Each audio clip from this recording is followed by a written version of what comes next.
So you knew about this curse? Yeah. She put the gun right to him and said, get out of here or die. That's when all 5 of those family members apparently passed away. Wow. Body parts, entrails stored in it. My first question was, did he cook people in it? Since I was a young boy, I've been collecting haunted artifacts, drawn to the dark and mysterious energy they carry. The Manson murders will go down as one of the most heinous crimes of all time. Through my career as a paranormal investigator, I've been able to build my collection. Now, I'm building a museum. The conjure chest is one of the deadliest haunted artifacts in existence. I'm providing a place for people to bring their haunted items and hear their stories. Aid people in coming into the world. Why can't we aid them in exiting? These are my deadly possessions. Ladies and gentlemen, you're witnessing the first time that I have seen an item that belongs to me. Ed Gein, inspired psycho, used to take body parts of his victims, and he would take skin off of these bodies, and even bodies that he would dig up from local cemeteries, and he would tan and peel off the skin. He would make furniture out of body parts. And Ed Gein apparently used this cauldron to store entrails, and many believe would cook them in this cauldron. A few months ago, I bought this at an auction in Wisconsin, where Ed Gein was from. A piece of property once owned by one of Wisconsin's most notorious criminals was sold this past weekend to the TV host of Ghost Adventures on the Travel Channel. I never met the person who owned this. His name's Dan. And look at it, I'm literally shaking right now because I can feel the energy coming off of this cauldron. I bought this and I bought a shovel. And the only details that I know is that Dan, somehow, some way, his grandmother was able to buy this in the 1950s at Ed Gein's farmhouse. But there's many details that I don't know that I'm about to find out. And it is every bit terrifying in person as it is when I saw it in the photos. My name is Dan McIntyre from Grand Marsh, Wisconsin. I sold Zach a cauldron that used to belong to Ed Gein, one of the most infamous serial killers of all time. I'm curious to see what Zach thinks of the energy surrounding the cauldron. How you doing? You look like you're about to dig a grave. You Dan? Yes, sir. Hey, finally get to meet you. Hi. How you doing? Likewise. Gonna grab that. Ooh. This is the shovel I bought from you. Awesome. Oh, yeah. How's it going? Good. Nice to meet you. So this is interesting. Usually people bring objects with them, and I hear about them. I see them for the first time. This, I just saw this for the first time. It's been in the crate ever since it was shipped to me. Because I wanted to see it for the first time when you were here. Okay. The person who has this story. I just want to know the deeper secrets of how the cauldron affected you and other people around you. And more importantly, I want to know if the cauldron has some type of a curse, some dark energy that is inside of it. So tell me how you acquired this. My grandmother was an antique dealer and collector and would go to auctions, and this was one of the things that she acquired at one of her auctions. So this shovel, this cauldron came from Ed Gein's house? Yes. Was there a neighbor that you had that was, I believe his name was Hollis? Yes, yeah. Tell me about that. He was a neighbor of Ed Gein's, and when the discovery of the murders were made, the police were very sick to their stomachs. and they couldn't remove the bodies from where they were hanging. And they had to go get a couple neighbors. One of them was Hollis. No way. So the police were too sick to their stomachs to cut down the bodies. Yep. They knew the people. Everybody knew And each other, so they knew the people. So it's like you're watching your friend hanging dead. You're like, oh my gosh. So you're telling me that Hollis went down there to help them cut down the bodies? Yep. And he positively identified the cauldron during that time? Mm-hmm. He told me that he's seen that cauldron before, and I go, what do you mean you've seen it before? He says it belongs to Ed Gein, and that's not the first time I've seen it. He goes, that's his cauldron. So I go, how do you know? He said, because I used to, with Ed Gein's parents, cook hog fat in it, and he would lift it to take it out of the shed. I go, how can you be sure that that's the same one? He pulled up his arm sleeve. He goes, look at my hair. And his hair was standing straight up his arm. First time I've ever seen that. He was like, I can't get near it. He goes, I get close to it. He goes, I just gotta get away from it. Hollis says he just seen something that he wished that he had seen for the last time long ago that, you know, he was hoping he'd never have to see again. I remember my first experiences with it as a little boy, probably 6, 8 years old, you know, when I was told that it belonged to a mass murderer, a killer. And, you know, as a young boy, what's a mass murderer, what's a killer? Those are things that are in newspapers or on the news. It's not real life, you know, for a kid.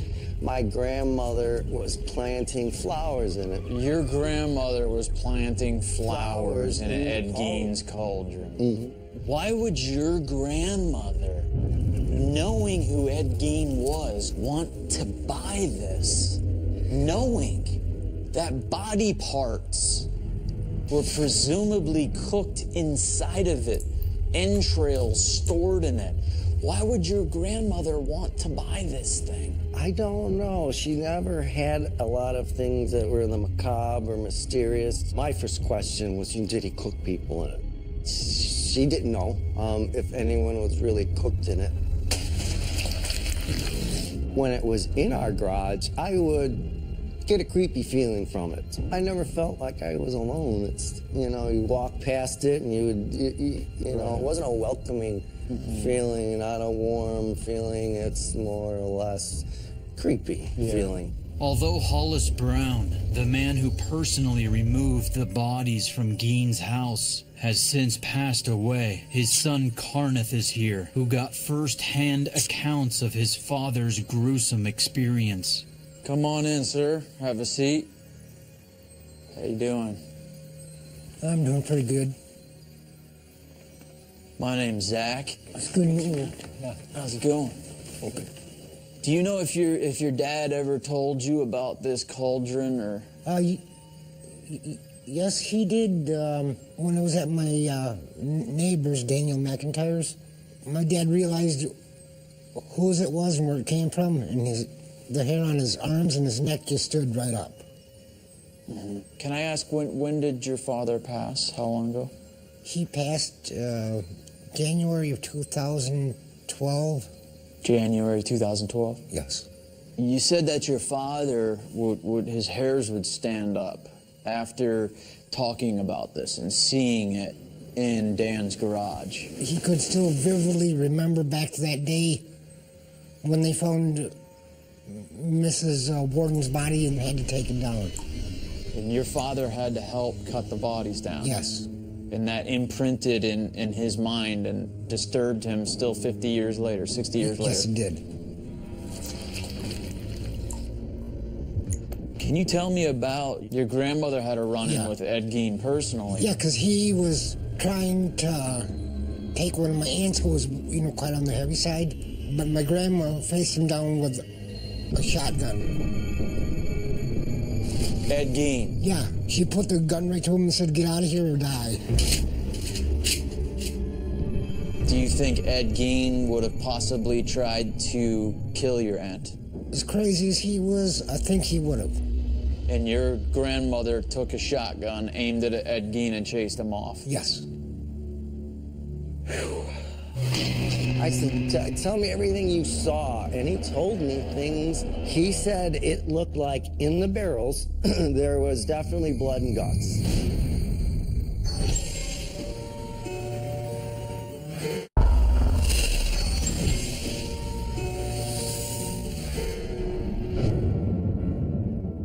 I am speaking with Dan McIntyre, the man I bought the Ed Gein cauldron from. We are discussing the deranged details of a neighbor's first-hand account of what was found inside Ed Gein's home. I said, tell me everything you saw. And he told me things that he saw that I couldn't believe. He said there was a body hanging. Next to the body, there were 2 barrels. And on the other side of the barrels was the cauldron. Mm-hmm. So there was the body, a barrel, and the cauldron.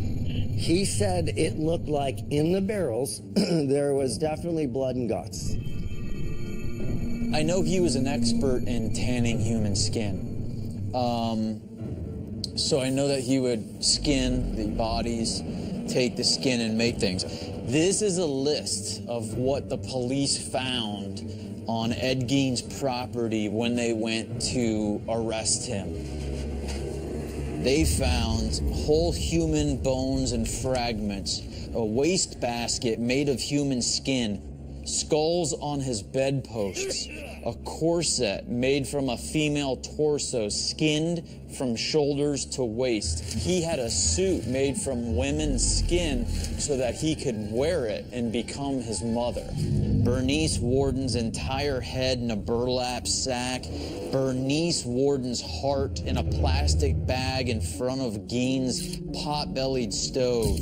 A belt made from female human nipples. Yes, Hollis told me he's seen that. A pair of lips on a window shade drawstring. A lampshade made from the skin of a human face. This dude was messed up. Yeah, there's a couple more things Hollis told me that's not on the list. The first thing he noticed was a nipple doorbell. Now that's a piece of information that he told me that I've not read anywhere. My father cleaned the garage out, and there was quite a few people that helped him. Hollis was one of them. My brother-in-law, a cousin.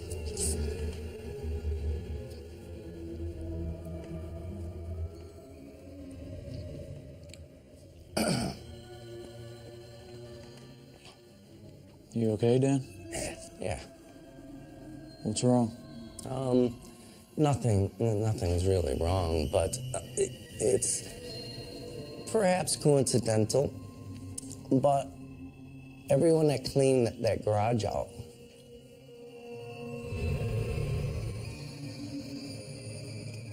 I'd say 18 months was dead.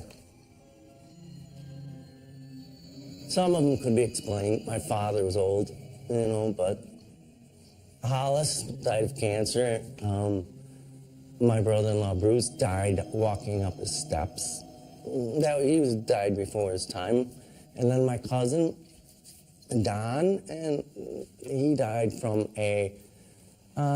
surgery complications. And my mother died, fell out of a wheelchair and died 10 days later. I don't know if that energy has anything to do with it, but it's kind of a scary thought. Was this in the garage when they all cleaned it out? Yep, it was there. I didn't want to even talk about it because I don't want to give that thought any energy. Yeah, you don't want to empower it. Do you think I can be in danger from owning this? I think you're knocking on the devil's door, and don't be surprised if he answers. Do you like being around that cauldron? Does it bother you or no? Yes and no at the same time. Why yes? Yes, it bothers me because of what happened to those women. That should have never happened. But no, on the other hand, because I try to, keep a level head about stuff. You know Dan. How long have you known Dan for? I've known Dan and his family for 30 years. Do you think that Dan had an effect from this? Oh, yes, I know he did, because he was quite ill for quite a long time. You believe that he got ill from this? Could be from the negative energy that was coming off of it. Are you happy to see Dan not have this anymore? Yes, he's doing a lot better. There ain't as much negative energy as there was. When this was at his house? Yes. Dan got really choked up when he started telling me that his family members were cleaning out his garage one day. Kind of unearthed this from being buried in the garage, and then some things that happened to his family after that. Yes, his brother-in-law, Bruce, his father, and even my father had passed on almost one after the other. What do you think Ed Gein used this cauldron for? He would use it to take the hearts and livers, blood. He was known to cook that up for himself. What is it like now when anybody mentions Ed Gein there? There is still a lot of bitter feelings. So talking about him there is not a good thing. Yeah, because we're always joking around that anybody that says anything in Plainfield about him has got a death wish. Wow. It's okay to talk about him here, though. Yes. It's possibly because Ed wants us.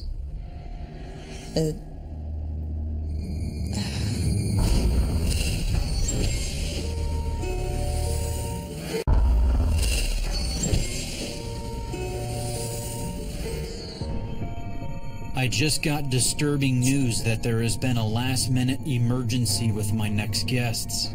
They were supposed to come on the show to talk about a pair of skis that once belonged to Ed Gein, but they cannot make it and have sent their daughter and her boyfriend instead. How you doing? I'm Zach. Hi, Zach. I'm Derek. Nice to meet you. Courtney. Hey.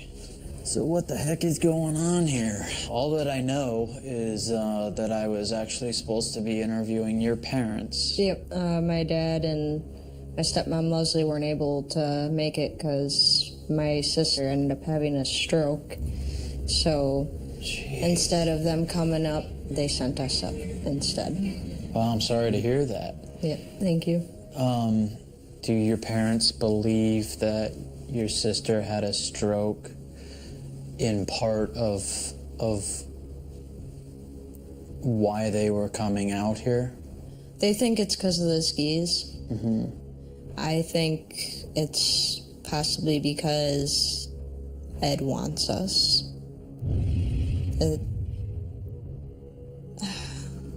You mean Ed wants us to tell his story? Yeah. That's why I feel like. Well, this is a parallel because Dan, he's the guy who sold us this stuff. The cauldron, the skis, the shovel.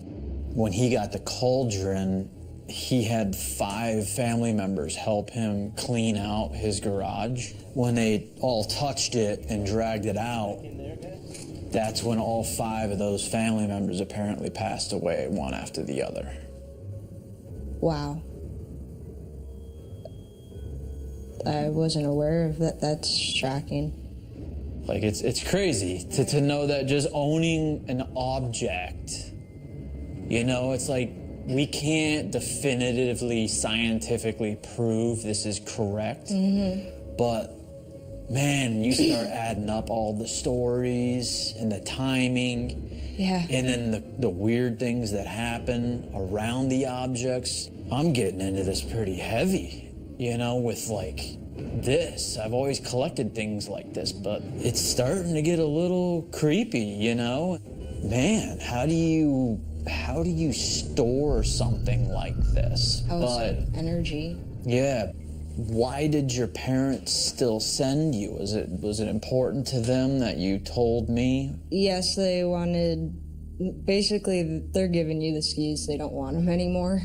Really? Yeah, they're sending them up here. I just said as long as it's not on my plane, I'm good. They're going to mail them up and they're yours. Really? Yeah, they don't want them anymore. I am now told by Courtney and Derek that they have been going to Ed Gein's property and trying to contact his spirit. When we first did any Ed Gein investigations, we took some pictures and I had snapped a few shots of Derek. I asked Ed to stand next to Derek to take a picture with him. He had felt something come near him. I'm kneeling on the ground and Derek's just standing up. What'd you feel, Derek? A presence. Like, before she took a picture, I'm like, Courtney, I feel a presence coming on my right side. So you two go to Ed Gein's property. Mm-hmm. You physically call out Ed Gein, his spirit, and you feel his spirit. I had captured a mist on camera. It moves across from one side of Derek to the other. And then I had turned and took a picture towards the road, and there's the mist. I jumped 3 feet in the air screaming, "Oh my God, I seen it with my own eyes." And it was like Ed had came next to me to see his picture. Do you regret going to his property and calling him out? No. No? So what do you think this stigma is? Where do you think it's from? Where's that energy coming from? These skis? I find it a strange coincidence, to be honest. Going there, getting evidence, and it's kind of weird how this has all come together. It's almost hard to puzzle piece in our mind, like, why us? We've been out to Ed's a couple times. A couple times? Yeah, every time we're up that way, we go there. We go there. It's like a religious thing to visit. And every time you go out there, you're calling his spirit out. Yeah. Have you ever seen the cauldron? Mm-mm. Well, I wouldn't want to put you guys in further harm's way, but it seems multiple times at Ed Gein's house, and you say you communicate with spirits, and you believe Ed Gein has come through to you. What would you say if I invited you to go look at the cauldron and also maybe even use the spirit box? I'm down, yeah. Yep. And I don't mean this the wrong way. I just kind of want to see if something is attached. We'll go and I'll introduce you to the cauldron. I think this is all meant to come together right now in this moment. Let's give it a try. You ready? Yeah. Let's find out.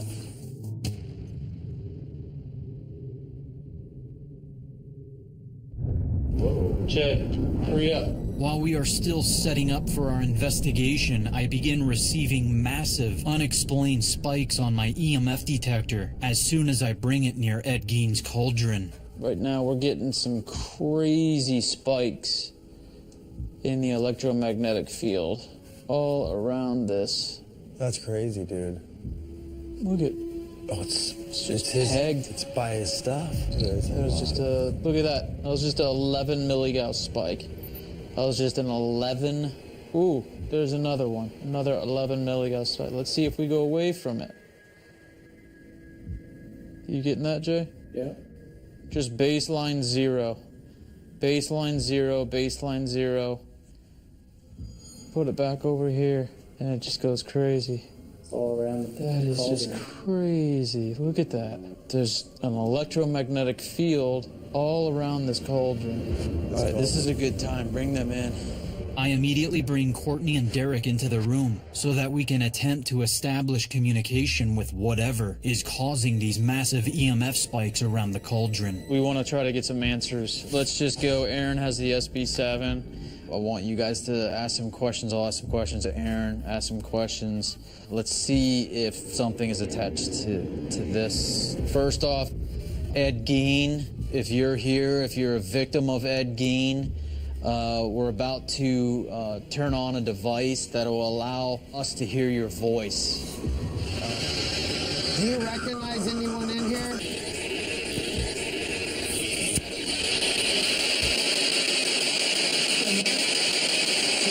I'm here, come here, something like that.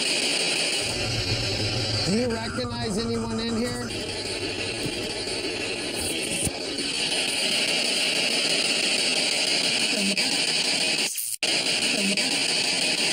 I heard the lady say I'm here. Try it again. Let's see.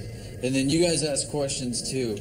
Okay. This is a microphone that I'm wearing, a wireless mic, so I just want to use this to make sure we got good audio of this. Ed, do you remember me?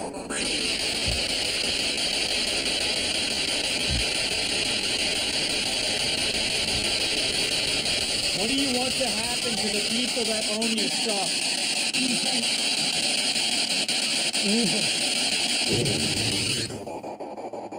Hold on. Should we blow the candles out? No, I think we're safe. Okay, we'll 'cause keep an eye on things. Okay.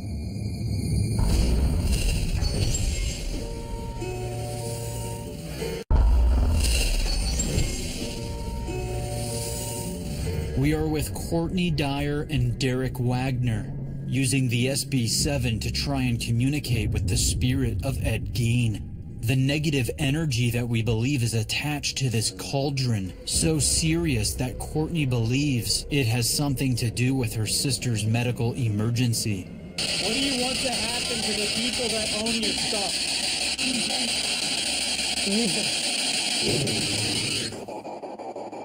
Hold on. I was in here, bro.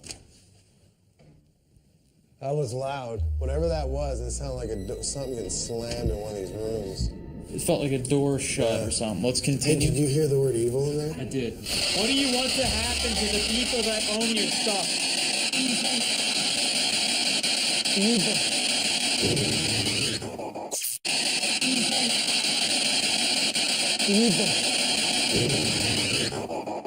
Is the entity that just said evil through our spirit box also the one making this violent, unexplained door slam? What is attached to this cauldron? Death. It said death. Straight up death. In that voice. In that same real voice. What is attached to this cauldron?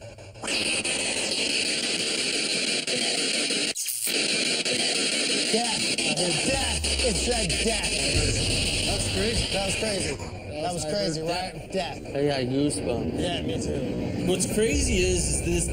I'm getting chills now. This is the same female that's come through every single time. We've had females, when we went to his property, female kept coming through to us. What I'm concerned about is that Ed Gein used to make female skin suits and wear them to become a female. So, is Ed Gein disguising himself as a female right now? Do you like the fact that other people own your item? Can you tell us what state? No. It said no. Can you tell us what state? No. It said no. It's the same female every single time.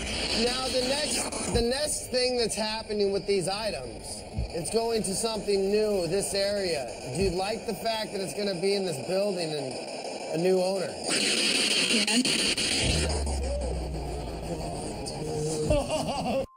Did you hear that? It goes, yes. Right after a yes. Do you like the fact that it's going to be in this building and a new owner?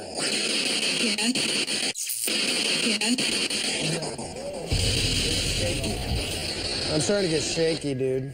I'm starting to shake. My tailbone hurts.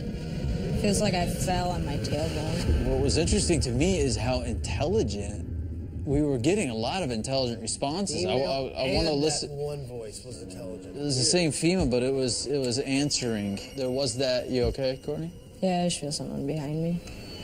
Together with the EMF readings, and the EMF readings were centered right here, not over here, and not over here. Something is around this cauldron, and the voices, to me, that validates it. Now that the cauldron will permanently be on display at my museum, I'll be sure to keep a close watch on any paranormal activity surrounding it.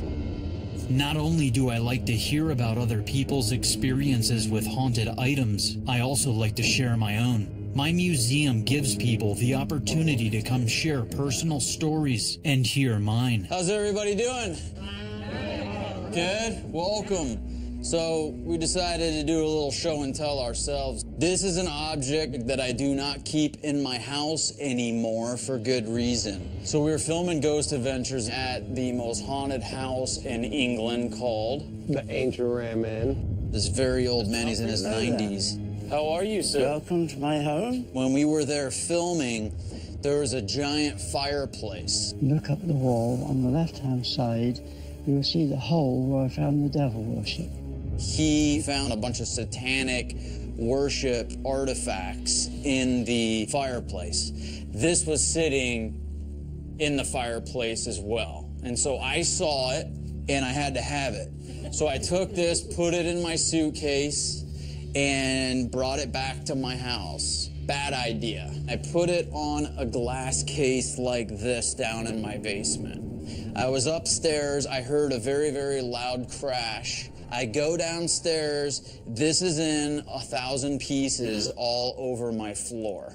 Something took this thing and slammed it onto the ground and it broke into 1,000 pieces. It's all been glued back together by my mother. This is just one of many objects that I had inside my house that spirits were attached to it. This skull I brought into my house. 2 days later, I got dragged out of my bed. My left leg raised up and something was pulling on it.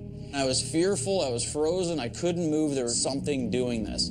And a sick part of me was just enjoying it after I was terrified. I was like, you know what? I don't think I'm gonna die, but this is amazing. That's why you wear the cross and to protect yourself? Here, yes. Yeah. I don't wear this at home, I wear it when I'm here because I know a lot of these objects. Yeah. Whenever we go and film Ghost Adventures, I always look around because I collect these objects. And when we were at the Silver Queen, this is Connie, the Silver Queen. Hi, Connie. Hi.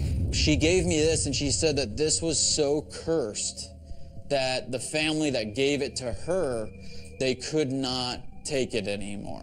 And so I didn't know what was inside of it. So I want somebody to raise your hand and you get to open this up. You're first. What's your name? Alicia. Alicia. Okay, do you want to wear this? I wear mine. Okay, cool. Okay, we're protected. So go ahead and open it nice and slowly. Oh my God. You jumped. What it is we guesstimate around the mid-1900s. Apparently somebody took a real human skull and made it into a Halloween decoration. And I firmly believe that whatever spirit is attached to their skulls are still with them, unfortunately.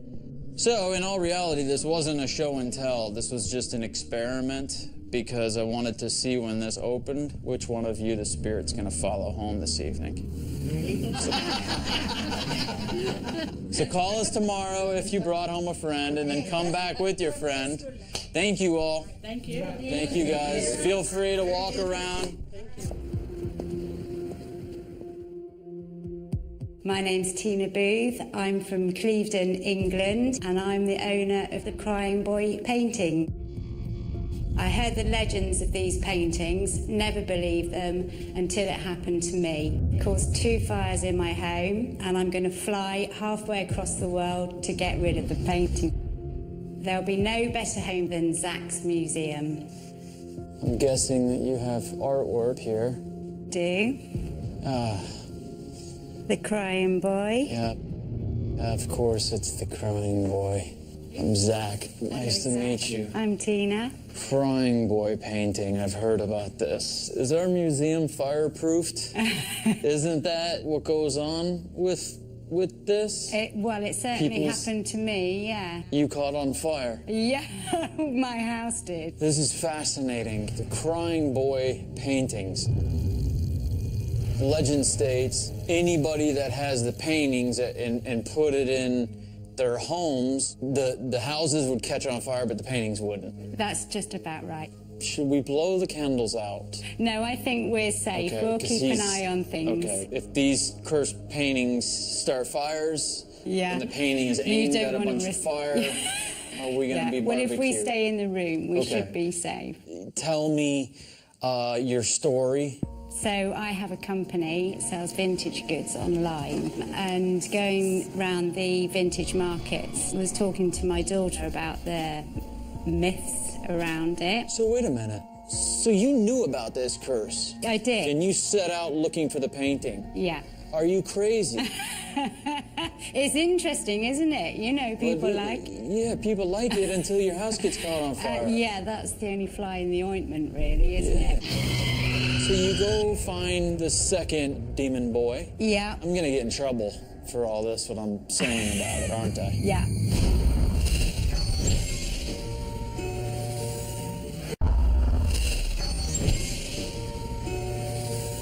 The Crying Boy paintings are iconic pieces of paranormal history. I want to learn more about how this curse started, so I've asked a local art expert to come talk to me about the history. Brett, you are an art expert here in Las Vegas. To your right sits the Crying Boy. Mm-hmm. Okay.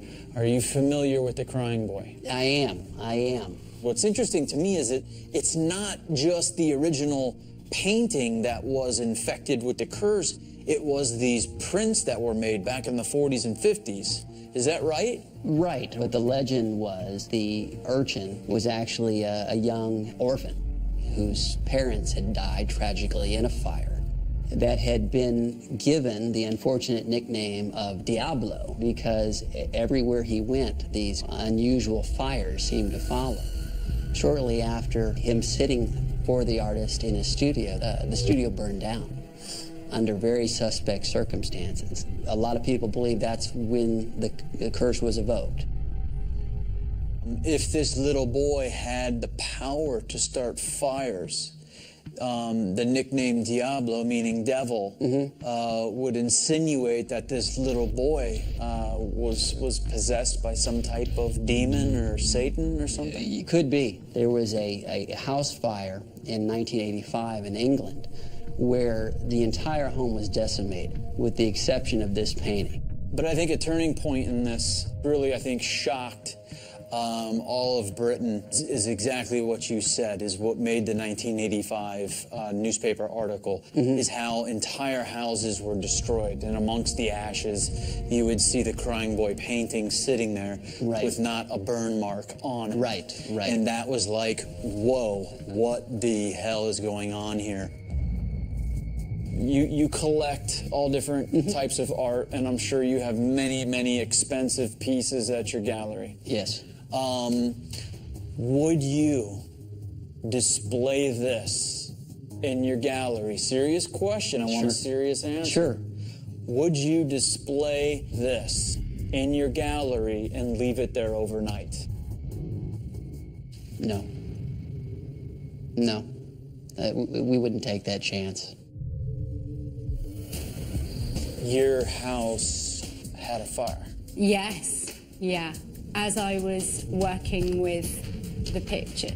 Working with it? Yeah. What do you mean working with it? I buy my merchandise, photograph it, do research. So you put it in your house. Tell me what happens.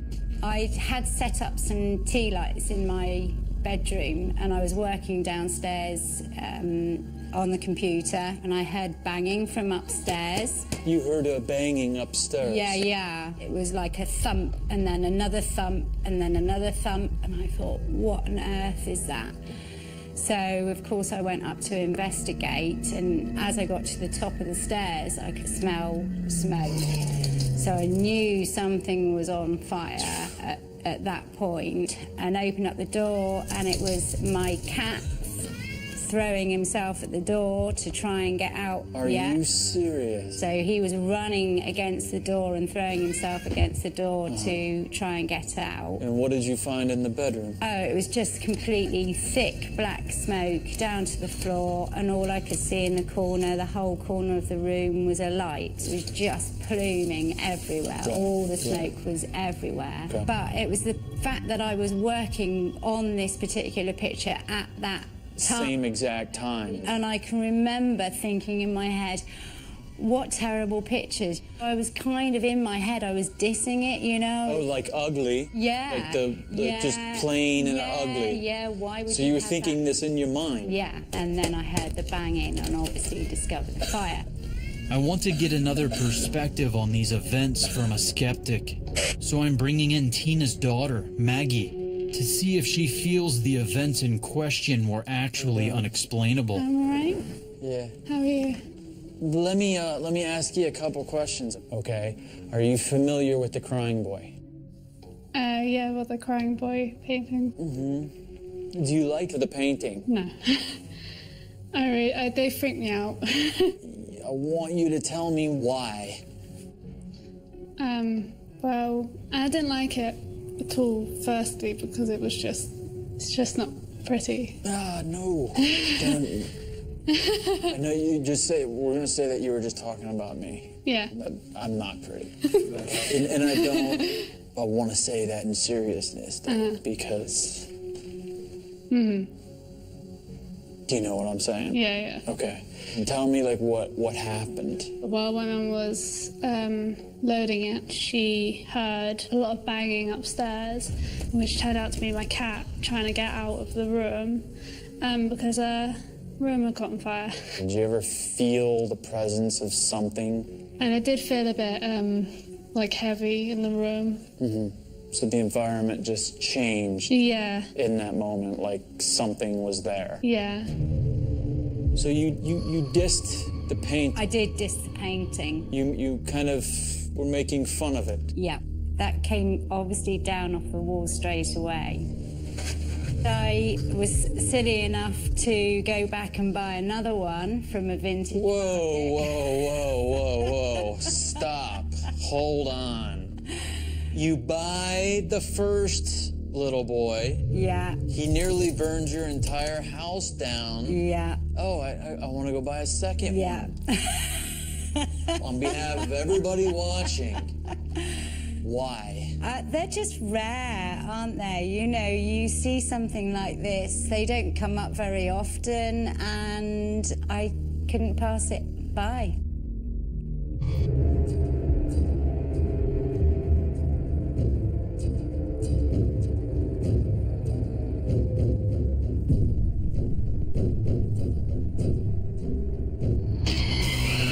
This may be the first time where I reject an object.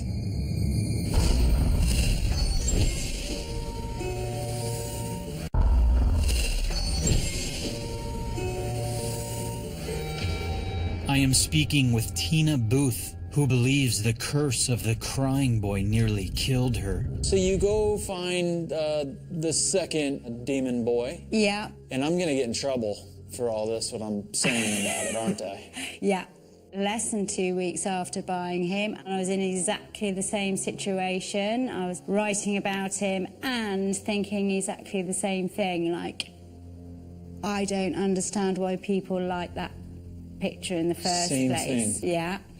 And so now you're just waiting for it. Yeah, but unfortunately my iMac at that particular time blew up. What? Are you serious? Yeah, that was it. As you were working on the second one, thinking the same. Yeah, it just literally blown from behind. That was the end of the computer. So what are the odds in that happening twice, doing the same thing with the same painting that has the same curse affected to it? Yeah. That's crazy. Yeah. It was like, we did kind of think, oh, well, that's a bit of a coincidence, you know. But as soon as the second one happened, it was just, oh. So I did connect it with it, and it's very unnerving. Did you ever have anything paranormal happen in the house that you can remember when the paintings came into the house? After the fires, I did have a few nightmares about, like, fires and things like that, but never something you could probably point out. What were your nightmares about? Just about my room being on fire. Interesting. What do you want your mom to do with the Crying Boy?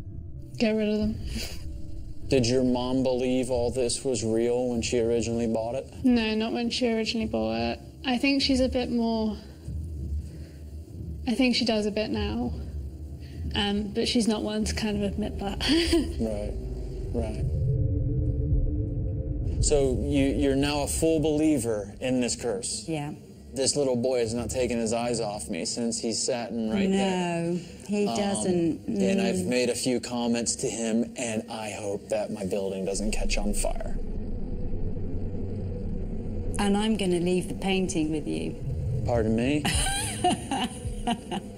I'm going to leave the paintings. I'm not taking them back.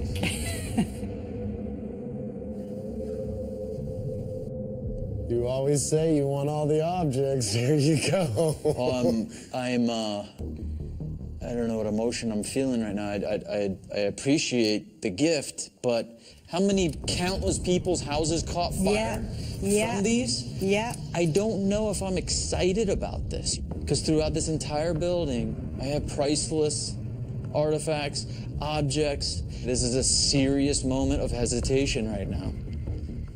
This may be the first time where I reject, an object. I think it fits so well in your museum. And you just said that you're not leaving with this back to Britain. No, thank you. It's that serious. Yeah. Billy, I swear to God, watch every single room in this building while we're doing these interviews. Yeah. Any little piece of smoke, any little flame that's not a candle, you buzz that red alarm right there, that red light bulb. Yeah. Listen, crying boy, I just want to apologize when I made the little jokes. Okay, I want to keep you here in this building of mine. I'm going to give you your own little room. I want to make it nice for you. I want to make it cozy. Just please do not light anything in here on fire. All right, we'll see if that